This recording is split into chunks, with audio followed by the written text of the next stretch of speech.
What's up, everyone, and welcome back. In this video, I'm going to talk about the game comparisons for The Last of Us Part 2 and Season 2, Episode 2, Through the Valley. It was a doozy. I thought it was great, but I'll talk a little bit more about the episode in general at the end. Let's start with the game comps.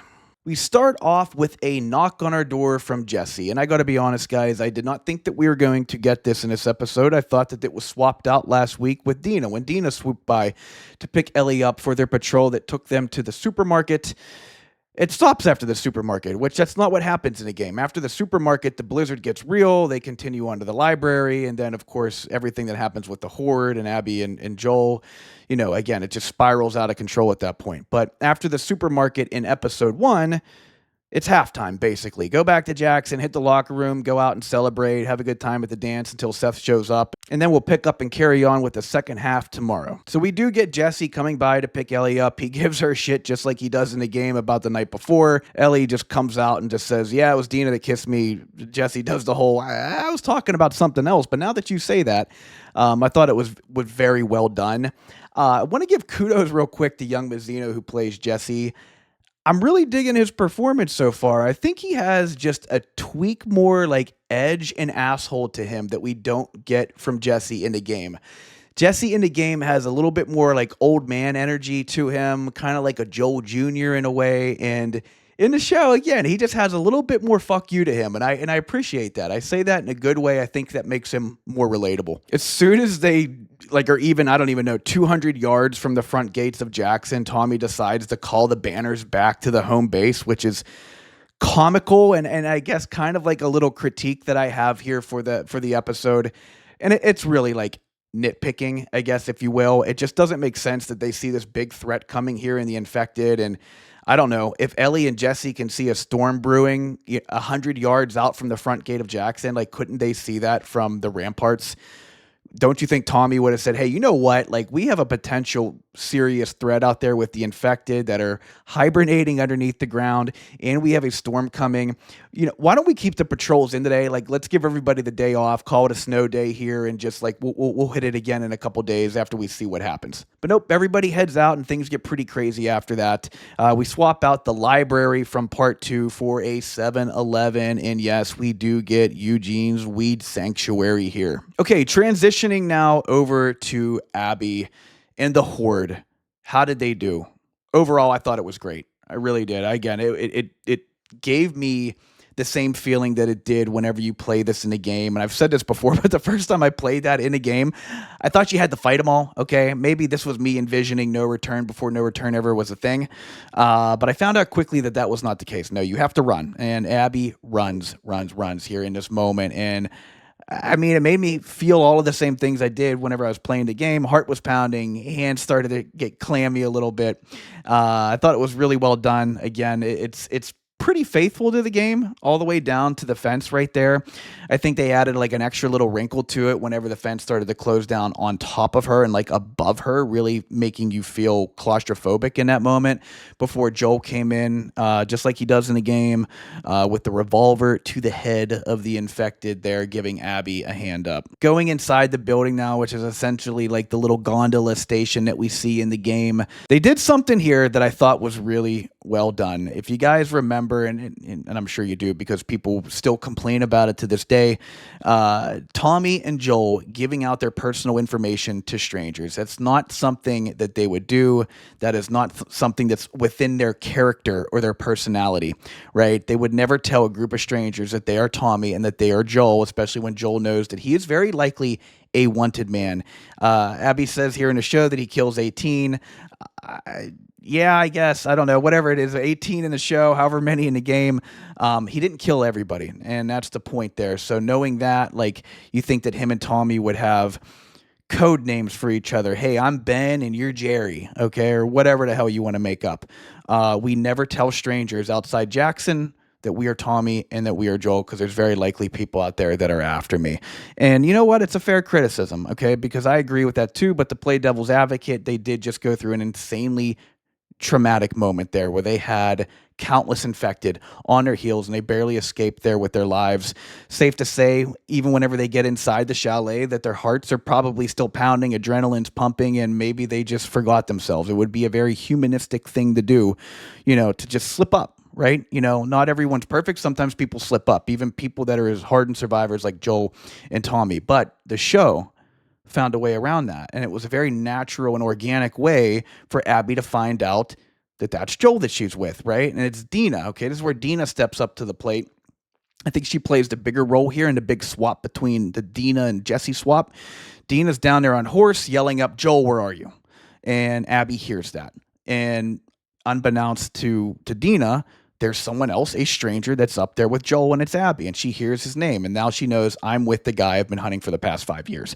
So again, I thought that was a very natural way to go and feed that information to Abby without, putting your main characters in a situation where they may do something that's not typical or within, the way that they behave or the way they handle situations or the way they just throw their names out there. The Horde's on them for a bit, but it does not follow them all the way up to the gates of the chalet like we see in the game, where we got our boy Owen telling, hey, fingers off the triggers, everybody, okay? Molly's out, please. Okay, I got enough rags and alcohol here to go and take this whole entire horde out with just a handful of Molotovs. Okay, so everybody save your stuff.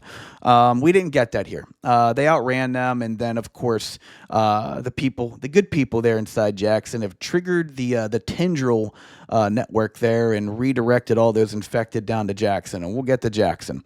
But they had, after that, a more relaxed jaunt up to the front gates of the chalet. Okay, so now we're inside the chalet, and I got to be honest with you guys, I'm getting sick and tired of saying that word. But hey, that's what they call it. That's what that little chapter's called.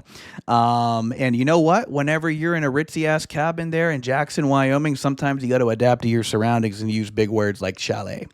But we get inside, and now let's just talk about what we get there. Okay, and it's the big Abby and Joel confrontation, and there were things in here that I liked and things that I missed, things that I would have.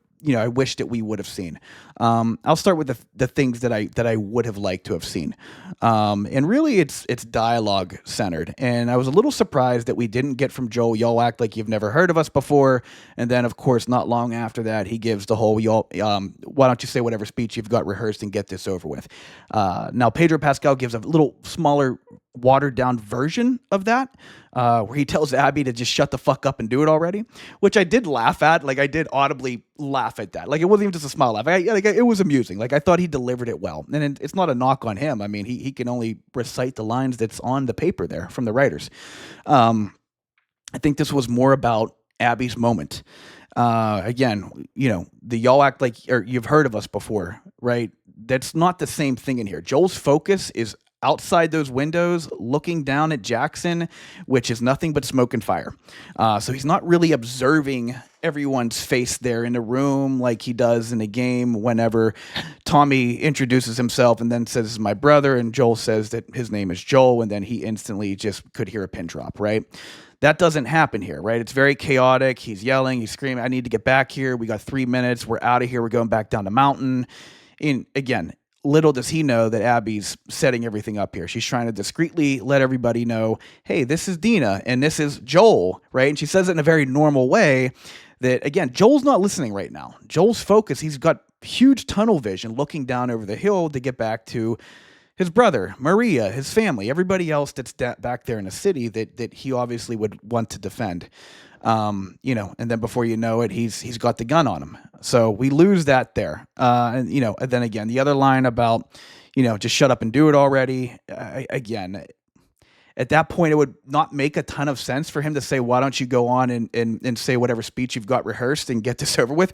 Because at that point, Abby's already kind of given about 70% of her speech, maybe 80% of her speech.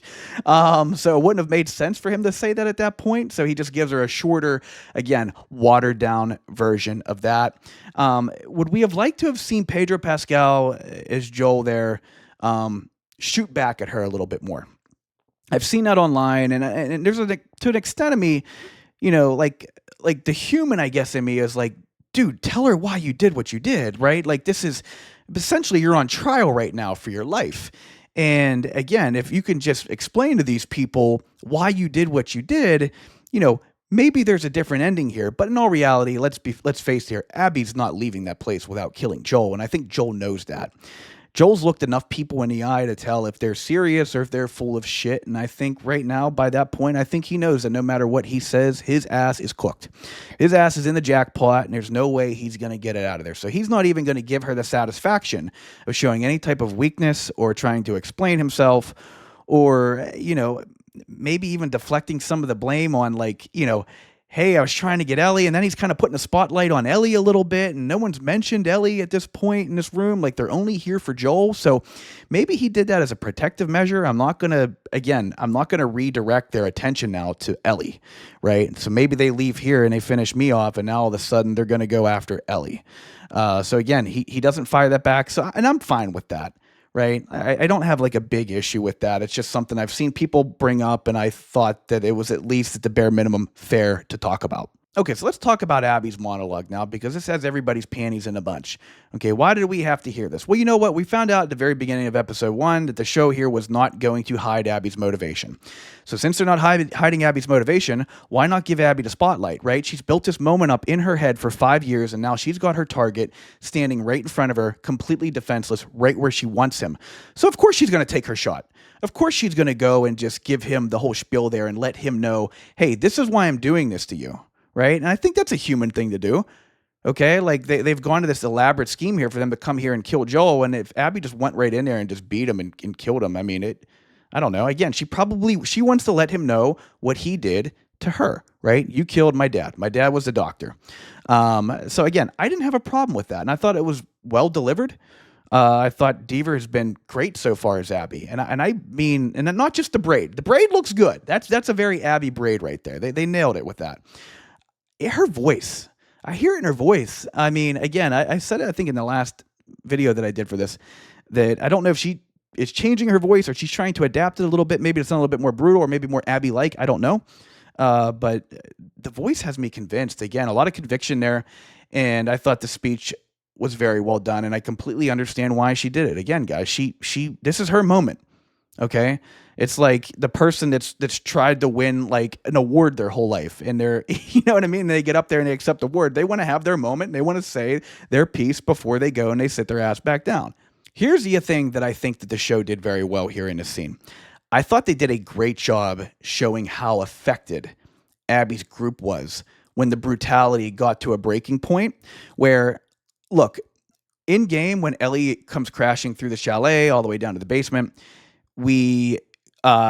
she hears Joel screaming. In the show, we hear Abby screaming. Abby's the one that's inflicting the pain, and she is screaming as she strikes Joel. And then it goes into that room there, and the first person you see is Mel, and I've said this many times, I don't like Mel. I do think that they're doing a better job making Mel a little bit more likable in the show here, mainly because she just doesn't stare at you like she's ready to rip your eyeballs out and then ask for your manager. Again, she's sobbing as we go into the room. This is like really fucking her up.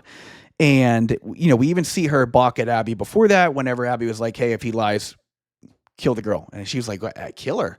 Like, what are you talking about? Like, this isn't what we came here to do. Again, Abby's brutality reaches a point where it is like, people are having a hard time watching this. Like, her crew are having a hard time watching her beat this man to death. And I think that that's a really good idea because we don't see that in the game.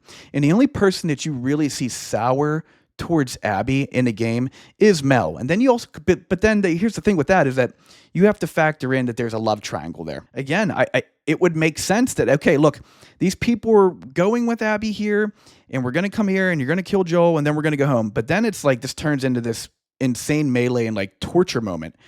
And again, they have a hard time with it. Owen's yelling at Abby to stop, and again, like he gets to that point in the game. But I think that my biggest takeaway was that we could visually see her crew starting to become affected by just how far this was going. And I think it's a good idea because I think in the show, they're going to show people start to turn on Abby down the road a little bit. Now, granted, we're probably not going to see that this season. That's probably more of like a season 3 deal, seeing how those relationships are affected long-term from everything that happens in Jackson. But again, we don't see it in the game. So it's kind of like, and people always say that. They're always like, the stuff that Abby made her group do in the game was just heinous. Well, it's like they also signed up for it and they also went there. And I didn't hear anyone really bitch about it afterwards outside of Mel. And again, it's like Mel is probably just upset because Owen clearly still has feelings for Abby. That's not going to be the case here in the show. Again, I think you're going to see people really change the way they think about Abby and probably distance themselves from her whenever they get back to Seattle. Okay, one last thing here with Abby's group before we go over to the Jackson fight. And I just want to bring up one person in particular that it's like I want a little bit more out of him, and it would be Owen. And I think he's just been fine so far. I do. It's like I want him at his next level up to invest like a couple more points into his charisma. I just think that he's lacking that right now. Owen in game oozes charisma and aura, and he just is. He has this energy about him in a game where he is a smartass. He's funny, but at the same time, like on a dime, like he can be stern and he can be tough if need be. He can also be very thoughtful. Now, granted, this guy, that the actor that's playing him, can certainly is shown in this last episode there that he can be stern, tough, when need be there, with obviously subduing Manny, telling Abby to get this thing over with. We need to get out of here. But he doesn't have like that energy. Like he's like, I need him to like ramp it up, like just like a couple bolts there, put it up like a couple more. Like, can we just ramp that energy and that charisma up just like 2 or 3 rungs up the ladder? Okay, he's just a little flat for me. He's just like a little like lethargic almost. Again, Game or Owen, just, I don't know. Again, he just has that aura. He has that charisma, and I guess I got really used to that, and I'm just not seeing that right now. And who knows? Maybe down the road, maybe whenever he gets more snaps, more time there on the field there, maybe he'll change my mind. But right now, that's just the one person for me that's just lagging behind the rest of Abby's group a little bit. All right, so let's talk about the big fight at Jackson with the Infected. And in short, I thought it was phenomenal. They knocked it out of the park with this one. They really listened to everybody who critiqued in season 1 that there just weren't a lot of Infected, right? Outside of that big episode 5 there, fight at Kansas City, the Henry and Sam episode there, the conclusion. Outside of that, I mean, it's just really small skirmishes here and there. And, it was lacking a lot of Infected moments there, combat sequences, and you know what? The first 2 episodes, they've done pretty well, okay? Again, some smaller skirmishes there in episode 1, but boy, they brought it on this one, okay? They rushed a quarterback. It was an all-out blitz, and again, Jackson was the one that was under the pressure. It was great. I mean, again, this was like almost Game of Thrones-like, right? I saw people say that, and it's a fair point, right? Again, also HBO. The big difference I saw people bring up too, which was fair, is that, hey, like they actually had this fight in the daylight or the daytime, but you could also make the argument that Horde Home, it was light out. But either way, I'm not going to go down that side route there. They did a great job. Okay, they did a phenomenal job with the Infected storming the fortress there. I thought that the defense and the fortification of Jackson was really well done. They had a lot of guns. They had a lot of people that could use guns. They had the barrels. They blew them up. Made a ton of sense. Okay, and then the big old bloater came in, and yes, we finally got the second bloater here in The Last of Us. Did he knock the wall down a little too easily? Okay, not that I want to disparage or slander thy bloater here, okay? I would never want to have, a bloater pissed off at me, all right? But he seems like he cracked through that lumber a little bit too easily. I mean, again, that's some pretty thick wood. That's what she said. Okay, frozen in the ground, and it did not take him long to pound his fist and get through there. I mean, even the giant in Game of Thrones took longer to pound its way there through like the door at Winterfell or at Castle Black. The bloater was there. He'd like knocked 5 times and then he blew the house down. But either way, whatever. I'm not going to, nitpick too hard on that. I just thought that it was funny.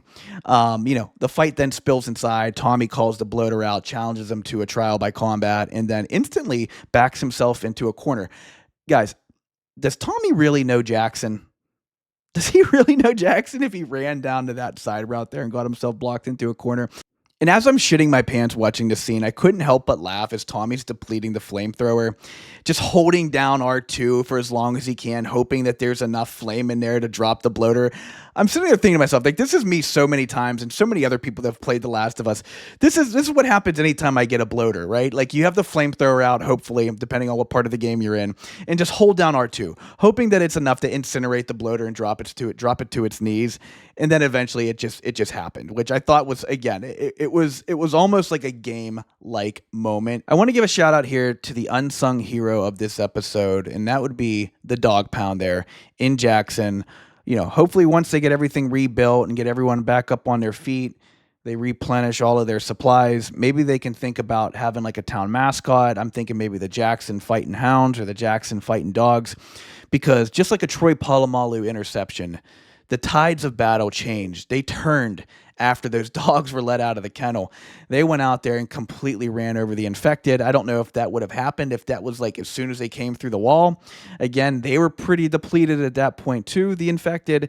Again, maybe kind of on their last leg, their last stand, and the dogs were just too much for them to take.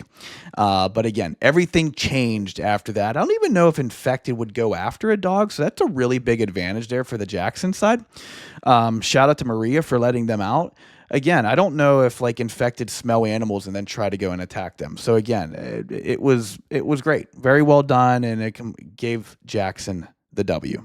Now, the other thing that adding this fight sequence to the show does going forward is that it makes it harder for Ellie, Dina, Jesse, and Tommy to leave Jackson behind and turn their sights and attention towards Seattle to avenge Joel's death. In the game, Ellie and Tommy have a conversation with each other. It's before Ellie goes to the cemetery in Joel's house with Dina.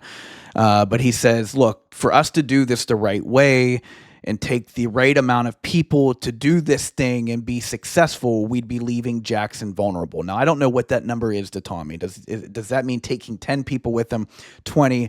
I have no idea. But again, Jackson's alive and well and thriving in the game. Again, they were not decimated like they were in the show by the infected, and God knows how many people were killed. Their fortifications, their walls were destroyed. Their resources, again, have to be depleted. Okay, so to rebuild Jackson, it's going to take a humongous effort. So now for someone like Tommy, who's a leader in the community, Jesse's a leader in the community, Ellie, Dina, for them to now be like, hey, like, this sucks, but like, we got to go take care of these people that just came in here and killed Joel.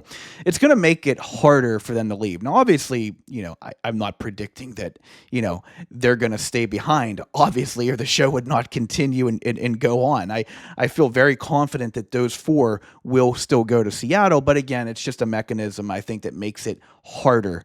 Okay. It makes it a little bit tougher for them to leave their home that was just completely almost like, at some points probably burned to the ground, and some of it, countless people died.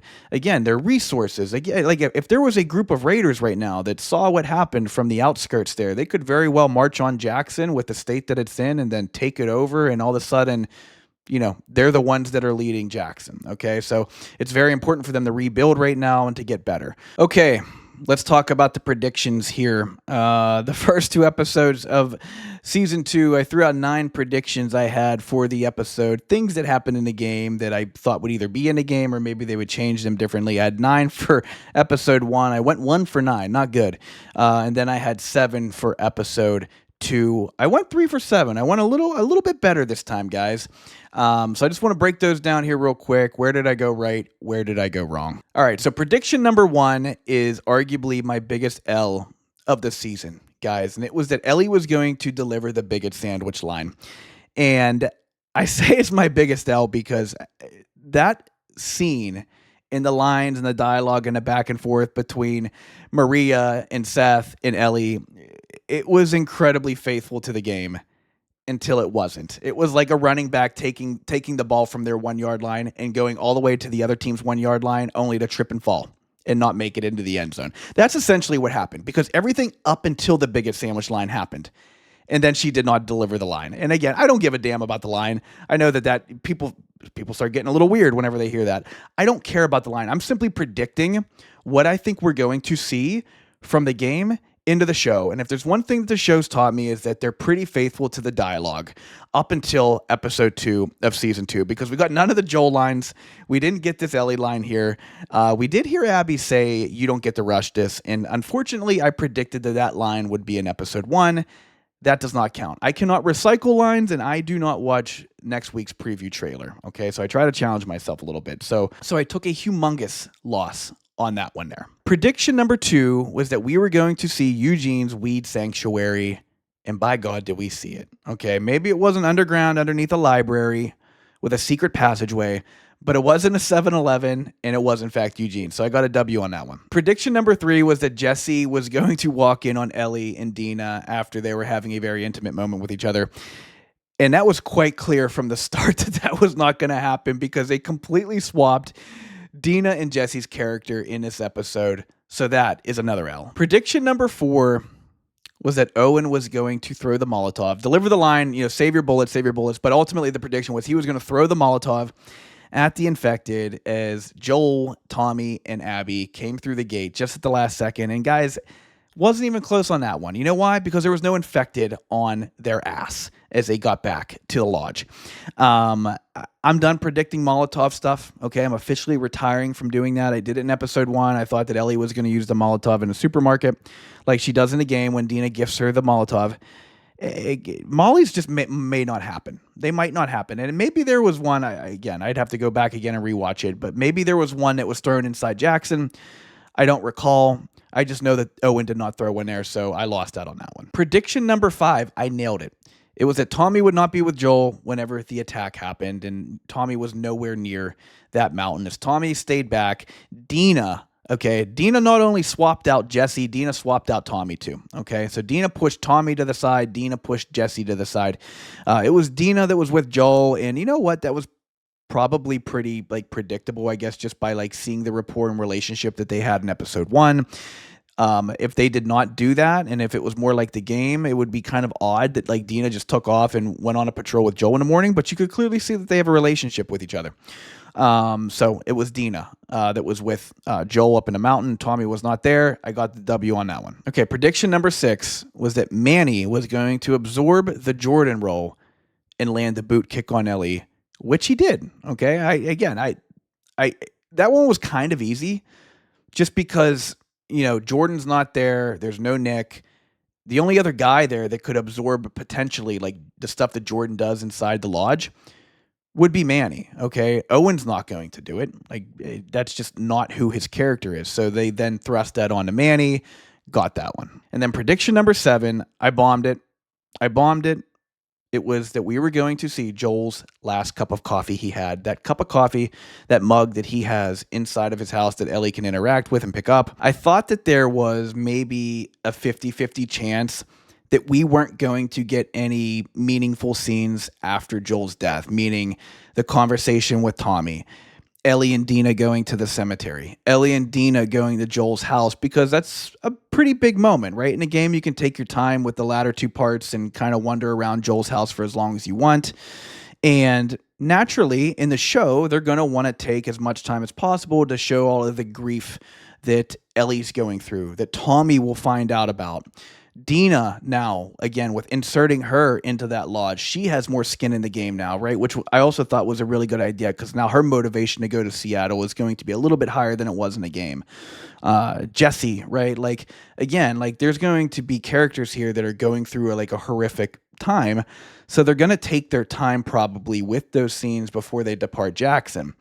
And knowing that the big infected fight was going to happen, or at least feeling pretty good about it. And then, of course, the Joel stuff.